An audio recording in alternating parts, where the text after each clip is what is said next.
to be with you guys again today. We are getting back into rhythm, even though we're in March. By the time this episode comes out, it'll be March, which is crazy. Literally just yesterday, my husband was like, I feel like this year is not going as fast as it was last year. And I was like, next week is March. And then it was like, oh, because doesn't it feels like it's gone very fast to me. Not to me. That's what I was saying. You still don't feel like it's gone fast, even though it's about to be March? Yeah. Interesting. Okay. Well, we want to start off this episode as we always do with a review from one of you guys. This is some of the Spotify comments that we've gotten over, I don't even know how long of a period, but we're just kind of going in order of those. For those of you that are leaving reviews, we are so thankful for the effort and the stories that you're sharing with us and the encouragement. And it really means a lot to us. And it helps other people to find us. So leave a review. Okay, so this is from Deborah. It says, wow, I found this amazing couple the night my husband told me of his infidelity. Listening to Brad's story was like replaying what I had just heard. You have both been a huge part of our marriage redemption. I sent Brad's story to my husband before he was going to leave and just said, listen. It broke my husband. God spoke to him mightily through it, and he changed my husband's heart and convicted him immediately. We will be forever thankful for your openness and honest walk with God. Oh, wow. Brad hadn't actually heard that review yet, so this is the first time he heard it, and I know that has a really big impact on him too, because that's the reason why we share our story, is so that we can be a hope and point to Jesus in the middle of brokenness. Absolutely. So if you have not listened to last week, we want to encourage you to do so, because we're kind of going over a few points that we recently had in a speaking event. And we kind of skipped around and paraphrased some things versus that night. But there were a few things that we wanted to make sure that we actually shared with all of you as well, because you can't all come and see all of our speaking events. You could. But put it up on Instagram. That just means automatically people can come? They know all the details. Okay.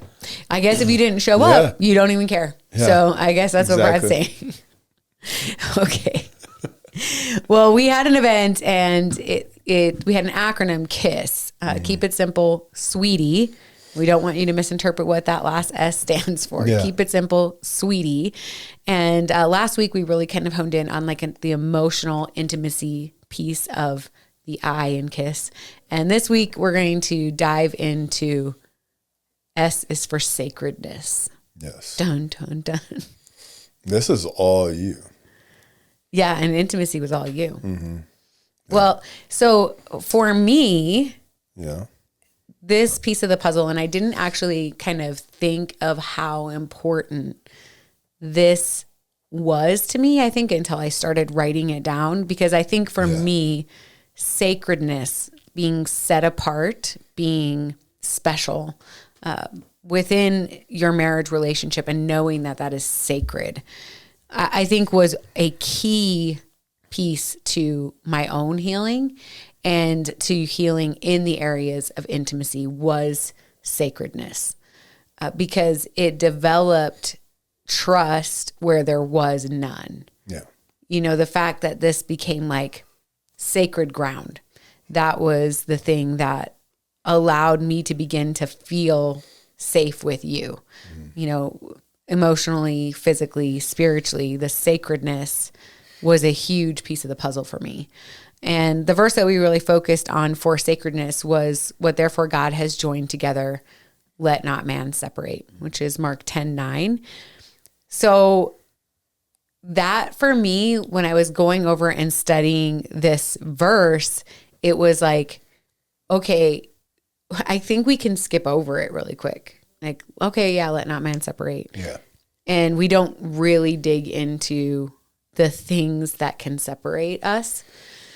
And I think you can substitute about anything in that place of man, let not man separate. I think you can put just like 100 different things. Yeah, I don't even think you have to do that, because everything that would separate it is from man, right? Well, yes. You know what I mean? I agree with you. I'm just thinking I think the reason why you can skip over it is because you're like, that's not relevant to me. And so when you make it more personal and you put in there, like, let not my kids separate us, right? Or let not the schedule separate us, or don't let pornography separate us. Like, it makes it personal to your own story. And so I think it's important to kind of look at that verse with that in mind, where it's like, what is separating you? Yeah. I mean, maybe you're going to get to this because I don't see your notes. I don't know what you're thinking. Sometimes Brad looks at me. This has happened so much in the last 2 days, actually. He will start a story and he will look at me and he goes, you remember? And I'm like, I don't know what you're going to say. I'm not even asking if you remember. I'm more of like, are you engaging in this conversation? Because you're silent. No. You are usually telling someone else the story. And then you want me to like help you remember. Yeah, and I'm like, a couple times. But I don't know what you're going to say. I feel like you should. I know. And that's why I'm calling it out right now. Interesting. It's like, you're like, I'm not sure if you're going to say this because I can't see your notes. Yeah. And I'm supposed to be like, well, yes, I am going to say that, Brad. And I have no idea. No, the things you just listed that could separate a marriage are fairly big items. Yeah. Right? Mm-hmm. You know, pornography, kids, schedule, you know, it's these big items, right? Big things in your life that could be big things in your life. Yeah. But kids are a huge part of your life. Your schedule, that's a huge part of your life. Like, things could be big, right? That's what you're referencing. Now, to me, I like the word sacred in the sense of, it's not those big things. Yes, you can definitely be separated by those, but it's those little things. So, for instance, right, when you say no pornography, what does everyone think immediately, right? Like, it's literally like, you know, the big things, right, that they're thinking of, like, you know, sites and video, whatever it is, right? But it's what you would think of as soon as you hear that, okay? And, you know, however you can label that or level it or whatever, but that's what you think. But what about, and we've talked about this in past episodes, but what about like the protection of the shows that you watch? Right. Right. You know, like, I mean, usually everything we watch now is streamed through VidAngel, right? And we've talked about that before, because there are shows that seem interesting to us, but we don't want to deal with we want to keep our marriage sacred. Right. Right. So it doesn't matter if you both don't have a problem or have never had a problem with pornography. Like, I don't think it's right if you're watching show, a movie or whatever, and there's a bunch of nudity. Yeah. You know, whether it's PG-13, rated R, or just on TV, you know, whatever it is. But I don't agree with that at all. And you might say, well, that's not, you know, I don't consider that pornography. Like, okay, but why is it okay for both of you to see that? You know what I mean? Right. I mean, it just, and so to me, that's kind of a little thing, right? You know, it's like, what TV shows you're watching, what movies do you go out to see? You know, what are those little things that it's not even on your radar to shield your marriage from? Yeah. And not even shield your spouse from, or, you know, individually. It's literally like, you want your marriage to be sacred. You want this, you know, special place for your spouse, but then you're letting all this garbage in. Right. And other things are taking a priority or whatever it may be. But, you know, you're letting all that in, and like, it's not okay. You know, I'm trying to think of like a you know, TV show that's, you know, like the ones that come on the movie channels. What are they, like, called movie channels anymore? I think so. I don't know. Like, yet again, I'm not exactly like aware. HBO, is that a movie channel still, or is that just like a channel? It's just now? A subscription channel. Yeah, like back in the day, that was like movies only. Yeah, yeah. You know? I don't know what it is now, but you know, like some series that comes out on HBO or Cinemax or whatever. Like, I can't think of any. Was Game of Thrones on one of those? I think so. Yeah. So like that, millions and millions of people watch that. I would venture to say lots of Christians watch that. Lots of people that go to church weekly, that do these things, that they watched it. And I don't even know if you could watch that through VidAngel, actually. I don't know if that's, one of the things that they've picked up. So then if they're watching it, what are they doing? Are they like, I doubt they're shielding their eyes, when something happens, or, you know what I mean? And so it's like the acceptance of small compromises. Yeah. And that takes away from the sacredness of your marriage. Yeah, it does. It really does. I think of, Dave Ramsey in talking about finances talks about you have to live like no one else to live like no one else. But I think if it correlates to marriage, it's like if you want a marriage like no one else, you have to live like no one else. Yeah. Because in reality, when you look around at most marriages, they are barely surviving and or crumbling. And like, that's not the ideal for a marriage. And so it does get to that place of like, I will protect what I value. And what is protection, and I think that protection starts getting into very quickly, like protection over your mind. You can think of the physical, but the emotional protection, the intimacy that you have, like that protection around it. It's like you protect what you value. And in any other area of our lives, we do this like naturally. Yeah. I mean, it's just like, oh, that's valuable. Like I'll protect it. Yeah. You get a safe for your stuff. Stuff. You put, you lock your front door, right? Yeah. Right. You lock your car. You do all these things to protect what's valuable, but yet in your marriage, you're like, you just kind of assume up to chance. Yeah, it's going to be fine. I mean, I think like you get a new car or a new to you car, right? And you may have always been like, okay, first of all, just side note that drives me nuts. The people that will wait for your parking spot if you're near the front. Oh, God. And they'll just wait there. And it's always like, you could have parked the 5 spots down from now, walked in, walked back like 4 times in the amount of time it takes me to like unload my groceries or to load my groceries and like drive away. So just a little side note for those of you who will just literally turn your blinker on and wait for 20 minutes. Walk the extra 20 yards. Yes. But if you have a, new vehicle, new to you, you just don't even look at the front spots. Like you don't want 2 people with the possibility of door dinging you on either side. Yeah. I mean, I still park. I don't care what I'm driving. Yeah. I don't like to park around people. Sometimes lately you have been, and it's been weirding me out.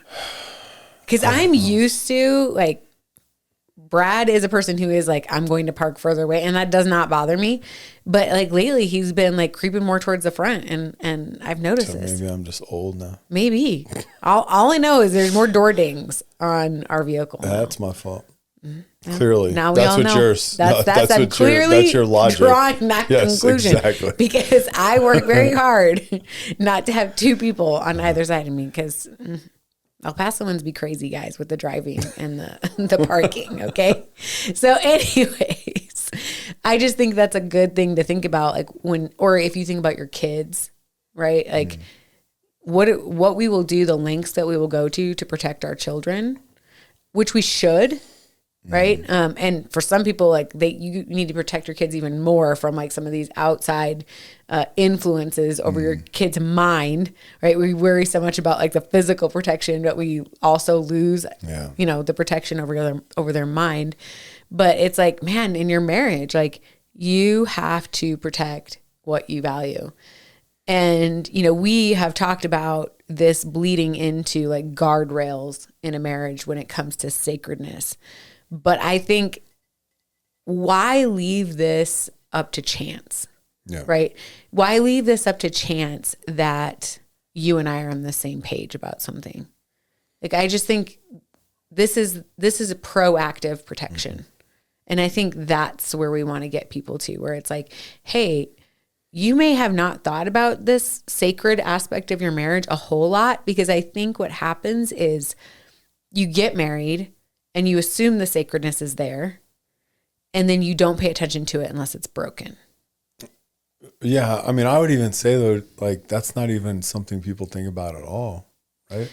It's Yeah, like kind of the an word, odd I word. think they don't necessarily think Yeah. of. But I think if you consider it to be like, oh, okay, yeah, this is a special thing. Like this is between the two of us. Like, you know, it's set apart, right? Like it's kind of inherently assumed. I guess define sacred. I was going to ask you to define it. Nope. This was your S. This was your- This was your S. For me, it is being like you're set apart. It's special. Like that's the easiest way that I can say it is like, okay, if it's sacred, that means it's like I'm going to keep this protected. It's between the two of us. It's a set apart aspect of our life. Like if it's sacred, nothing else can take this space. Yeah. That's So what it is to me. I would ask you then. I agree with that. Thank you, Brad. Okay. Do you have anything to add in your definition? It's not in my definition, Okay. but I have a question to ask you. Okay. Then I would like an example of how the kids can get in the way of sacredness in your marriage. There's 1,000 examples of the way that kids can get in the middle of sacredness for sure. I mean, I think one of the most... First of all, I like how you're like, I ask a serious question, you're like, there's 1,000 ways. Like, Take that, Brad. Yeah, You seriously, tell me you're one. asking me that question? Gosh. Like that's what it was like right now. Okay. Kids are constantly getting in the way of sacredness for sure. But yeah. That's why I want an example, because I'm looking at it and I'm like, okay, your marriage is set apart. It's different. You're protecting it. Then how are the kids making it not set apart? How are the kids not protect, Yeah. like what, I mean, what to happens? me, like, I think one of the most easy examples of this is like, I think many parents, just to pick on everybody, you will prioritize the calendar of your children over anything to do with your spouse. Like when they're little, I think it's really easy for this to be, obviously come into play because the needs are so dominant, right? And there is a season of time where it's like, yes, the baby cries, right? Yes, like they need to be fed, they need to be changed, all the things. And that preeminently like takes place over everything else. But as the kids, man, first of all, I just recently told our dear friends whose little girl is about 8 months old, and she's so cute. And I just told her, I was like, man, she's a little manipulator already. Oh, like 8 months old, they like already, like if you have a little baby and if you have not realized that little baby is manipulating you already, so tiny, because they're selfish. Yeah. They're selfish. Of course, they want what they want, when they want it, how they want it. And they know what pushes our buttons from a very like the young fake cry. age, Yes. I mean, it's just unbelievable. And that just continues, because we are all selfish. And so I think kids really quickly learn what it is to get their way, so much so that they like draw spouses apart from each other. And, down to time, or, you can get down to the nitty gritty of like discipline or, all of that stuff. But I think specifically you really see this play out in the schedule because, man, I mean, kids' schedules are insane. They're insane. It really is. I mean, just hearing about like year-round sports now. Yeah, year-round sports. And then if if your kid is talented and, the hopes is that they, maybe not go pro, but they get to like go to college for free. That's valid. I understand that, I get that side of it. But I mean, and so if you want that, then they have to be in the sport year round. And man, when I was growing up, it was like there was a season and you got to play during that season. That was it. And that's how you got recruited. That's how you got everything, was just during that season. And we're not against like sports, so don't misunderstand us. I just think it's a crazy schedule now. Yeah. It's like, man. So it's literally like wild. There's no space. Like that, I think that's another part of sacredness. Like you have to create space to have sacredness. Yeah. Because if you have every area of your life so full, right? Your kids dominate every aspect of your life. Yeah.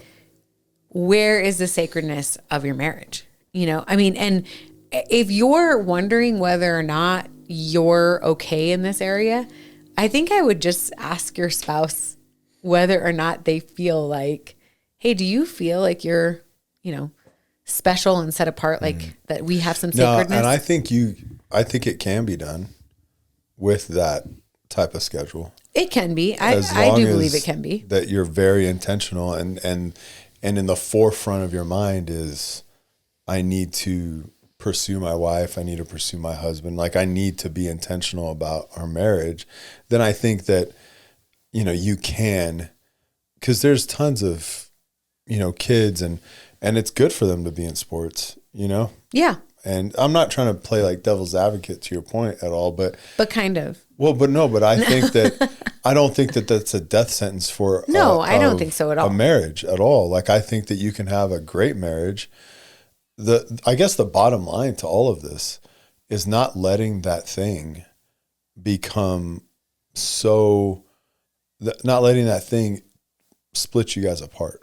Yeah, well, because a lot of times that's what's happening, right? Is like, it's not just this like, okay, we are united in this, still connecting through this, still on the same team. It's like, okay, you're running one direction, I'm running another direction.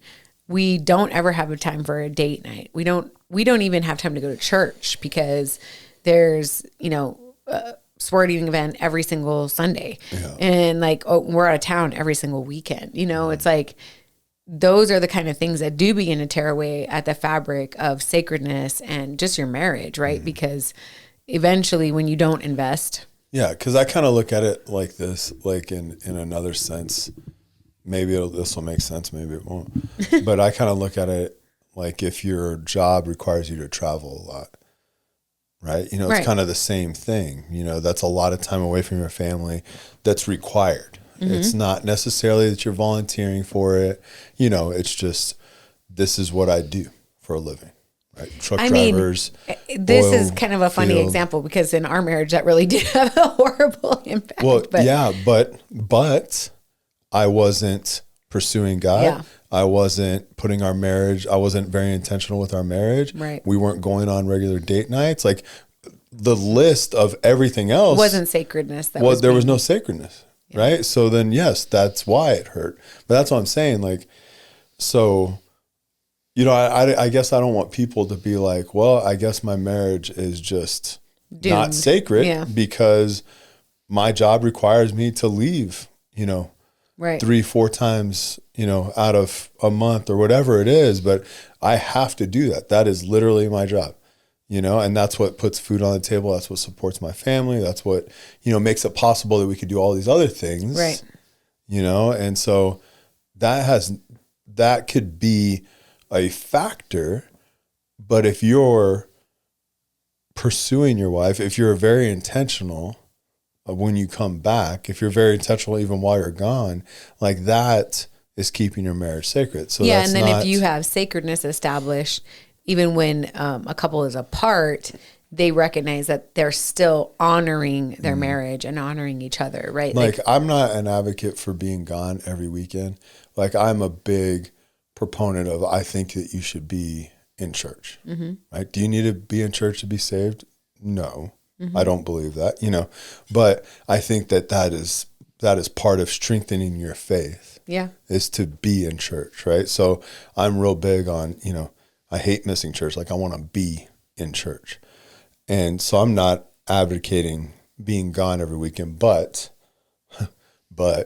say that, this club sport that your kid's in, right? And you're traveling over the weekend. Now, as a married couple, if you're taking advantage of that and you're getting to spend time with each other, not just as a family, but you two, you're taking advantage of the situations that you're in to grow closer together, then I think that is keeping your marriage sacred. Yeah. No, I can get behind that. I absolutely agree with you. This isn't something that means like, oh, okay, we're in trouble necessarily, but I think it's important to recognize that it can easily become an area where you're in trouble. Absolutely. No, it can be. And then, so there's a difference, right? So that's not letting your kids get in the way of your marriage, right? So even though they have a busy schedule, they go, or letting your career or your schedule get in the way of your marriage, because it just might be busy. Like you might have a busy schedule. There's nothing you can do about it, but you got to find time to be with your wife. You got to find time to be with your husband. Like you have to find time to do those things, right? Versus like what I talked about at the beginning. Like if you're watching a bunch of movies and there's just constantly sex and you know, people like run around with no clothes on, and you're watching that with your spouse, like that is wrong. Like that's not, there's no sacredness in it. Like there's no intentionality behind keeping your marriage sacred. It's also in the Bible, like to keep your bed, right? The marriage bed pure, right? To keep it sacred. So those and are our thoughts. It's always talking to us. So those are all thoughts. those things that they don't have room, you know, to be in your marriage, right? So, but when you hit on kids and you hit on schedule, like the necessity might be, well, I can't get rid of that right now. Now, if your kids' sports are hurting your marriage, well, then it's like, you know, if your eye causes you sin, gouge it out, right?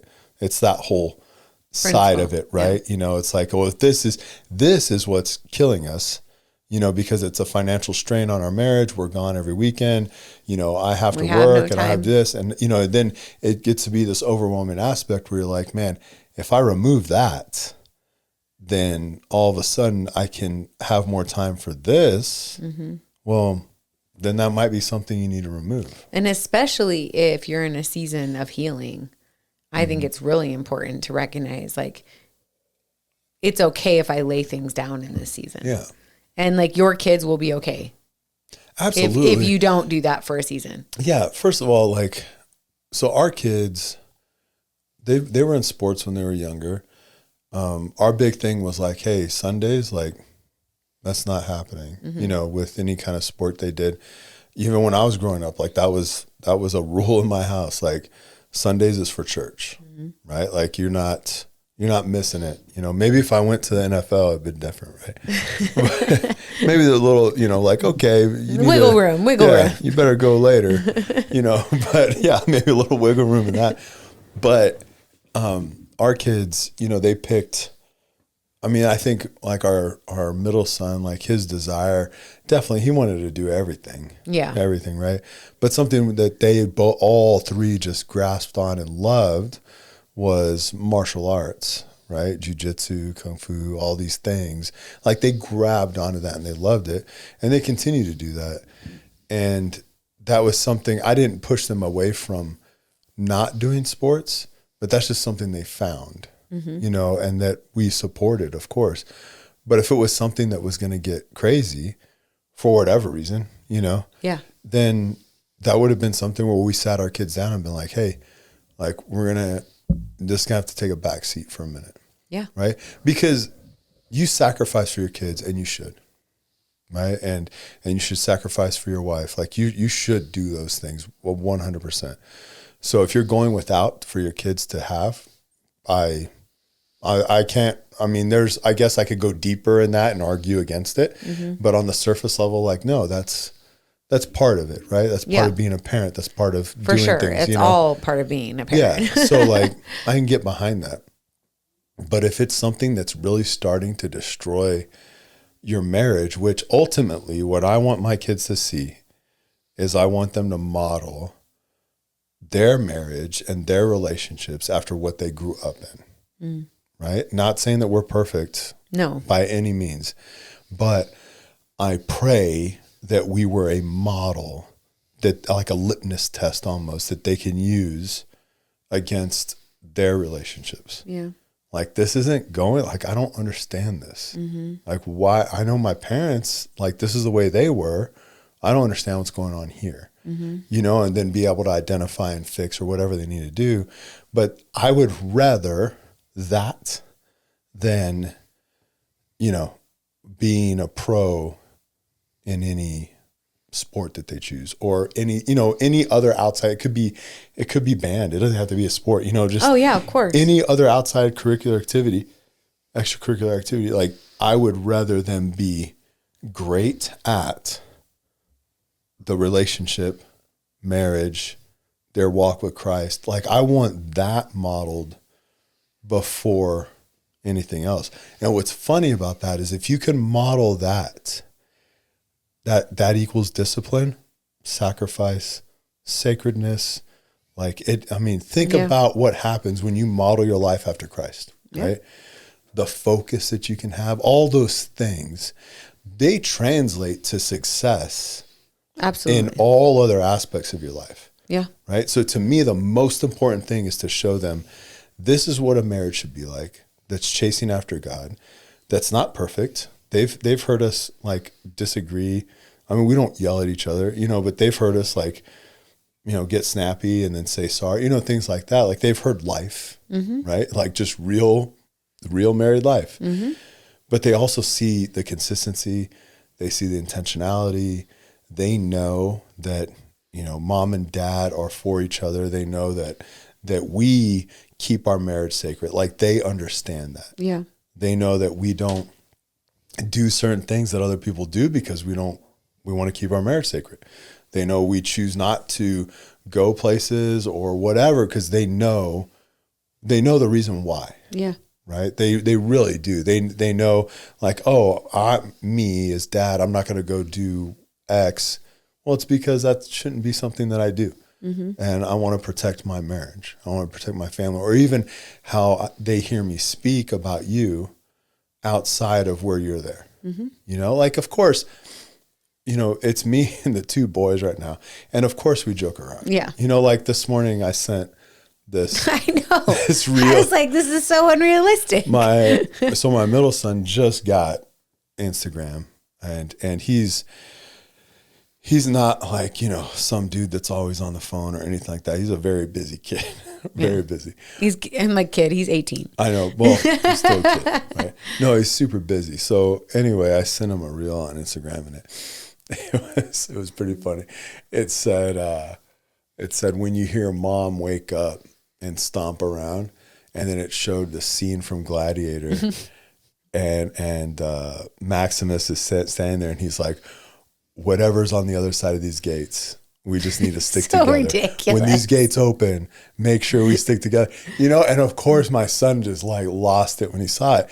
And yes, there's like, you don't wake up, stomp around and start yelling at people. Like you don't do those things, but it was just funny. Yeah. And so, they, we have fun like that, but not at the expense of you, but also when they're with me and you're not around, they never hear me talk ill about our marriage. They never hear and me that keeps it sacred. Say anything because I'm keeping it sacred. And I don't need to do that. Right. Yeah. Like there's nothing, I'm not going to sit there and complain about you. There's nothing like that. But also I'm very intentional. And also if I hear that going on, not from me, but like another person, another man, I want to change the subject because it's like, man, that's not how you talk. Yeah. Right? That's not how you treat your wife. That's not how you keep things sacred. But also my boys are sitting there and they're hearing this and they're listening and they're seeing. Yeah.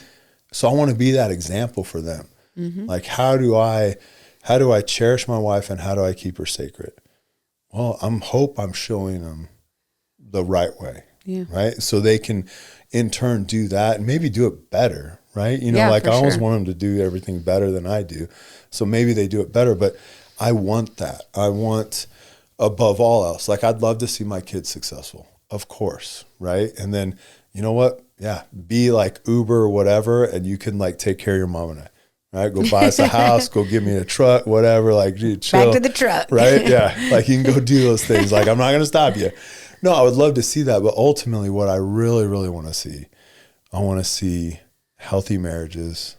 I want to see families chasing after Christ. That's what I want to see. Yeah. Above, all the wealth in the world, above all those things. Like I want to see that. I want to see all three of our kids with phenomenal marriages. And I want to get to know their significant others, right? Like their spouses, right? Son-in-law, daughters-in-law. Like I want that. And I want to, bring them in on you're part of us now, right? And I want to keep those sacred, and so it's like this lineage of doing that. Yeah. And so if I have to tell my kid, or if I have to stop something so our marriage stays sacred and grows stronger, then you just got to do it. And you could sit someone down and talk to them, right? Like your kids are more adult than you think. Yeah. They really are. And if you can sit them down and really talk to them, they're more resilient and more adult than you actually think they are. I think that's a really good point about the sacredness aspect, is that so often, if you do have kids, like we'll do anything for our kids. And it's like losing sight that the greatest thing that you can do for your kids is have your relationship with Jesus and have a good marriage, right? So when you do make your marriage sacred, you are doing something for your kids. I think it's always been this aspect in our lives of realizing like our job is to prepare them for the greatest earthly relationship they will have. And that's some scary stuff, and we're not saying it to make you feel like, oh, okay, well, every failure that you've experienced is like, that's the life part of it. Yeah. Right. No family's perfect. No marriage is perfect. Like pastors, their marriages aren't perfect. Like no marriage is perfect. No dad gets it right every time. No mom gets it right every time. They're going to see the mistakes. They're going to see those things. And that's not a failure. Yeah. It's what you do next that determines whether that's a failure or not. Yeah. So keeping your marriage set apart, keeping your family set apart, all those things, like you just model your life after Christ and all those attributes start to flow into them. Yeah. And then it just grows, right? Yeah. And it's a beautiful thing, just recognizing God's design for things. And when we do stay aligned with his design, the beauty within that. And when we step outside of that design, we do see wreckage in a lot of different ways, but also that God redeems those places. Yeah. And I'm so thankful for that. But I wanted to, before we moved on, what is your definition of sacredness? Set apart. Hey, you just took mine. Lisa just went full El Paso on all our listeners right now. I love it. You just took my word. Is it okay if I stretch my feet out like this? Because I know there's an angle. If I said no, is that going to be... I think it's fine. Okay. We can do what we want. That's true. So now people are just going to stare at the bottom of your feet. Right? Yeah, I'm going to put them down. I'm just uncomfortable right now. Sacredness. Yeah, I mean, it really is. It's, it is set apart. It's different. I think it's being different. Yeah. And, being different, but in more treasured way. I don't know how to say it. Being different in a treasured way. Put that on a t-shirt.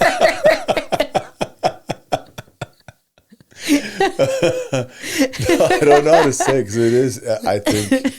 I think sacredness is lost in our world. Yeah. Right. No, I don't think there's too many things that are sacred, even outside of marriage. Yeah. I really don't. I mean, because if you think about it, let's even turn it this way, because this is fresh, right? Politically, right? Like the office of the presidency, right? The president's office. When I was growing up, it didn't matter who was in office. Like, you never said anything about wanting to hurt them. You never said anything. There was nothing to that extent.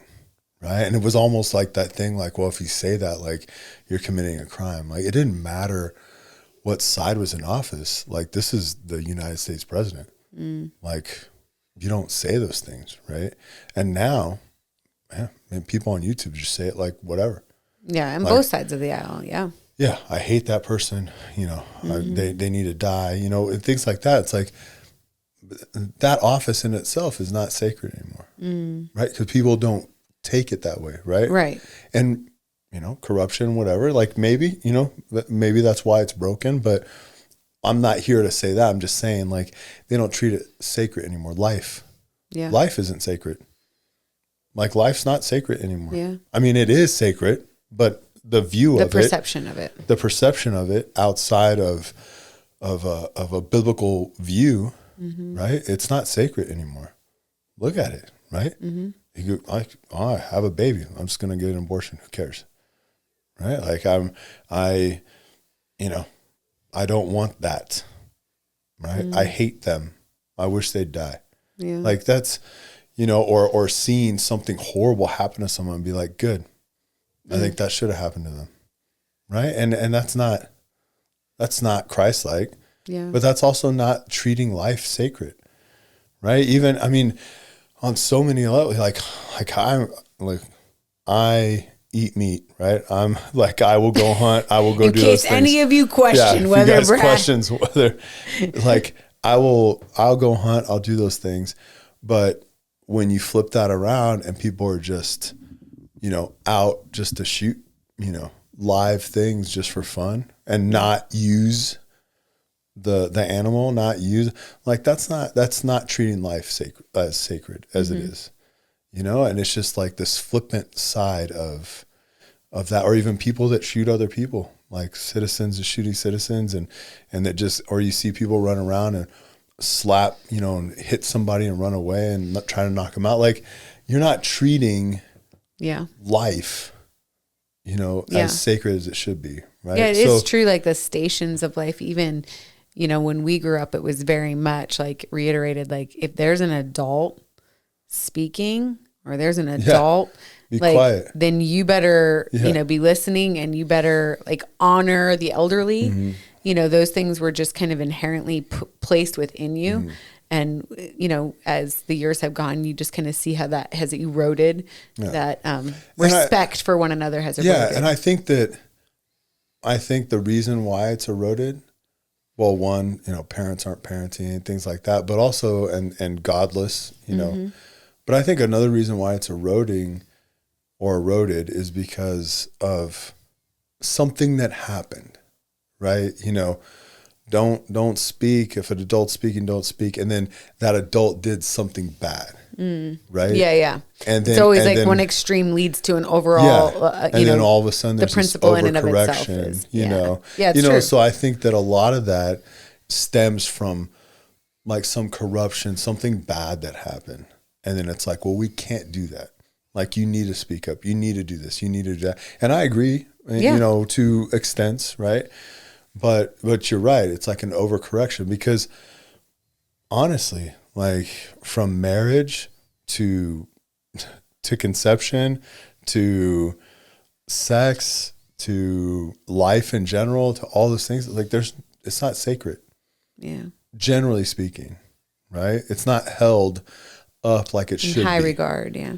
And I think that's what sacred is. Like you, that's what I'm saying. It's like a treasure. Like you treasure this, you cherish it. You should hold it up. You want to protect it, like whatever it is. Like, let's go back to, United States of America, right? Like in and of itself, like people want to live here so bad, and yet they bash it and they hate it and they burn flags and they do all these crazy things. It's like, you're not keeping the country sacred, right? You have no, like, I can't fathom that. Yeah. Right. Cause I look at that and I'm like, yes. Are there bad things that happen in our country that shouldn't have? 100%. Not condoning any corruption on whatever side of the aisle. Like, I don't care. Like, I'm not condoning that at all. What I'm saying is, like, when I was growing up, like, man, like Pledge of Allegiance in school, like all those things that you did that were sacred. They were like they were rituals. Sacred. Yeah. And that was like, and you held that in high regard, right? Not that we're better than anyone else. That's a better definition, by the way. Okay. Not that we're better than anyone else, but I was like, no, I'm an American. Yeah. Right. We should all have like a pride in our country. Absolutely. I know this might be getting a little off topic, my rant right now, but like when I went to Bulgaria, man, the people over there are beautiful and so proud of Bulgaria. Mm-hmm. Like, so, I mean, to the point of like, we invented the language before Russia kind of deal. Like, and it doesn't matter, like whatever, right? But they were just so proud of their history. Heritage, yeah. And heritage, even though they were under communism for a while, like all these things, but it didn't matter. Like they were like, no, I'm Bulgarian. That's how I feel. Like, no, I'm American, but it's not like that anymore. Mm-hmm. I'll still say it all the time, but a lot of people, it's like this, almost like this, they cower when they want to say it, like, I'm American, but, and then, come up with some laundry list of whatever. And I think that that's permeated throughout everything, Yeah, church. I agree with you. I mean, everything. And so you're trying to keep your marriage sacred. You're fighting an uphill battle 100%, but also it is so set apart. Like, I want to be different than everybody else. Not better than, not anything like that. I want to be different. So when people see us walking around, when they see us go out on a date, when they see us do whatever, they know that there's something different about us. We're not normal. We're not, Romans 12:1-2. Like, we're not conforming to this earth. We're a living sacrifice for God. Like, these are the things that we are, because we hold that sacred. Yeah. We hold our marriage sacred. I don't want a marriage that looks like what's out Everybody there. else's. I don't want that. Yeah, we recently, and we got to use your parents' gift for a Christmas, which was a cooking class together. Yeah, and fun. a high compliment to me was, there were several, people we've never met before in our lives. And, they ask you a few details before, you begin. Yeah. And, as the night proceeded and you kind of get to know people and whatnot. And, we mentioned how long we've been married, and some other people there had said, oh, wow, we just thought you guys had started dating each other. We had no idea that, you guys had been married for this long. And I thought that was Lisa like, can't keep her hands off hi. me. So there she goes again with the El Paso style. No, but it was the way we treat each other. Yeah, because it's like, because we are still curious and engaged, and we want to keep that sacred for the both of us. Like, I really like that definition of just holding in high regard. And I think because it's unusual now, it stands out. Yeah. Because there's just a lot of things that are not held in high regard anymore. And it's like, we need to reclaim that, like in our marriages, in our families, and our relationship with Christ. Is like, man, no, I hold this in high regard. It's sacred. And I mean, I know like sacred is not a word that we use very, very often. And probably if we asked our kids, how they saw mom and dad treat each other, sacred would not be the word they would use, even if it encompassed the meaning. Yeah. But I think we should bring it back a little bit, right. Like sacredness. Because I mean, I really do think when you think of something as sacred, there's like, I don't know, it does feel special to think of something in that, like with that wording, that, no, that's sacred to me. Yeah. Like, oh, my husband he's sacred to me. Like that's sacred ground, and vice versa. I just think it's special, and you guys want to have that. You want to know that, what we have now, even if it's been shattered, that sacredness can be developed again and pursued after. Like I mentioned in the beginning, I think this was an aspect when I really saw you encompass the sacredness of our marriage and me.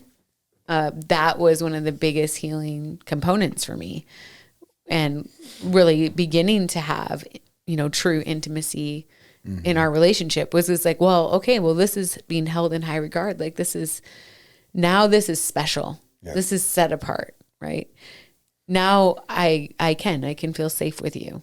And that's like a big deal. That's a huge avenue towards healing and intimacy and ultimately what people want in their marriage. Like you want to be known, loved, seen. Like that's what people want. And so you need to pursue sacredness in your marriage. So do you have a challenge? I don't. Just nope. No, I do not. I am now I am now finished with this conversation. Out. I've used all my words. No, I don't. Brad's not going to say anything for the rest of the day. Like, nope, I've reached my quota. Well, one of the things that we continually reiterated at this conference was your one simple step that you needed to take in every area. But specifically in the area of sacredness, we really did delve into like that aspect of the guardrails you need to protect what you value. Yeah. And so we talked about having like a we do and we don't list. And I would encourage you to have that with your spouse, that kind of conversation. Examples like we do date each other, we do fight for each other, we do work towards resolution.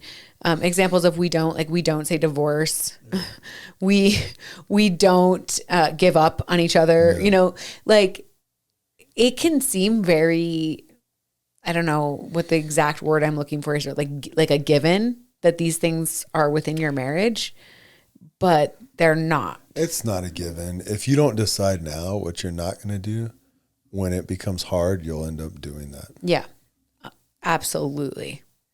So I have the conversation and make sure that you guys are on the same page. Don't make it like an attack session. You know, like this is something you develop together, like in the recognition, like, man, we're just going to protect what we value. Yeah. Like we're going to make this a sacred space, not just like, well, you do this and I hate this, so it's going on the we don't list. Because I think it can easily turn that way if someone feels like this is an area that's a struggle. Mm-hmm. So just making sure that you working towards sacredness and working towards this protecting what you value, that it's done in a way that actually brings you guys where you both want to go. Yeah. All right. So that's a challenge for the week. We'll see you next week.